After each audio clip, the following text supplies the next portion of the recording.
வினோதம் TV நேயர்களுக்கு வணக்கம். Tokyo Olympic செய்திகள்.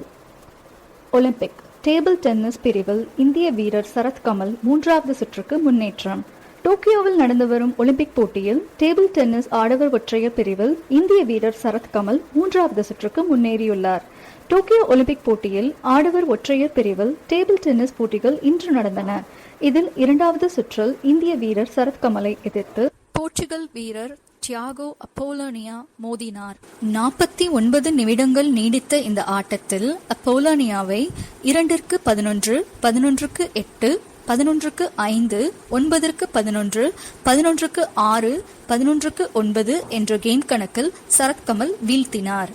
3வது சுற்றில் நடப்பு சாம்பியன் சைனாவின் மாலாங்கை எதிர்கொள்கிறார் சரத் கமல். டேபிள் டென்னிஸ் விளையாட்டில் தலைச்சிறந்த வீரராக திகழும் சைனாவின் மாலாங் தான் மோதிய பெரும்பாலான ஆடவர் ஒற்றையர் பிரிவில் பல சாம்பியன் பட்டங்களை வென்று நடப்பு சாம்பியனாகவும் உள்ளார். ஆதலால் மாலாங்கை வீழ்த்துவது சரத் கமலுக்கு சாதாரணமானதாக இருக்காது. பெரும் சவால் நிறைந்த ஆட்டமாகவே இருக்கக்கூடும். மகளிர் ஒற்றையருக்கான 2வது சுற்று ஆட்டத்தில் இந்தியாவின் சுதித்ரா முகர்ஜி தோல்வி அடைந்தார். சீனாவின் யூ பூவிடம் 3-11, 3-11, 5-11, 5-11 என்ற கணக்கில் 23 நிமிடங்கள் நீடித்த இந்த ஆட்டத்தில் முகர்ஜி தோல்வி அடைந்தார். டோக்கியோ ஒலிம்பிக் டேபிள் டென்னிஸில் மணிகா பத்ரா தோல்வி. 32வது ஒலிம்பிக் போட்டி ஜப்பான் தலைநகர் டோக்கியோவில் கடந்த வெள்ளிக்கிழமை தொடங்கியது. India, America, Japan, England, France, China, Australia உள்பட 204 நாடுகளை சேர்ந்த 11,200க்கும் மேற்பட்ட வீரர் வீராங்கனைகள் பங்கேற்றுள்ளனர். மேலும் 33 விளையாட்டுகளில் மொத்தம் 333 தங்க பதக்கத்துக்காக மோதுகிறார்கள். கடந்த ஆண்டே நடந்திருக்க வேண்டிய இந்த ஒலிம்பிக் போட்டி கொரோனா அச்சுறுத்தலால் ஓராண்டுக்கு தள்ளி வைக்கப்பட்டு இப்போது நடைபெற்று வருகிறது. இந்த ஒலிம்பிக் போட்டியில் இந்திய அணி சார்பில் மொத்தம் 127 வீரர்கள் கலந்து கொள்கின்றனர்.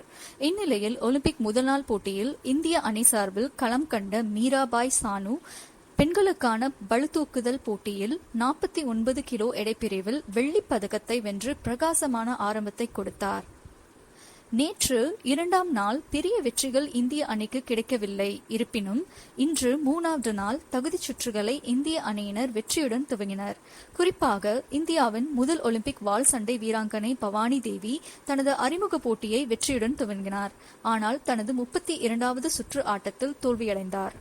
இதேபோல் அட்டானு தாஸ், பிரவீன் ஜாதவ் மற்றும் தருண்தீப் ராய் ஆகியோர் அடங்கிய இந்திய ஆண்கள் வில்வித்தை அணி தகுதிச் சுற்றில் கஜகஸ்தான் அணியை 6-2 என்ற கணக்கில் வீழ்த்திய நிலையில் காலிறுதி ஆட்டத்தில் கொரியாவிடம் 0-6 என்ற கணக்கில் தோல்வியடைந்தது. செயிலிங் பெண்கள் ஒற்றையர் ரேடியல் லேசர் பிரிவில் இந்தியா நேத்ரா குமணன் 15 புள்ளிகள் பெற்றுள்ளார். ஆண்கள் ஒற்றையர் பிரிவில் உள்ள விஷ்ணு சரவணன் 20வது இடத்தில் உள்ளார்.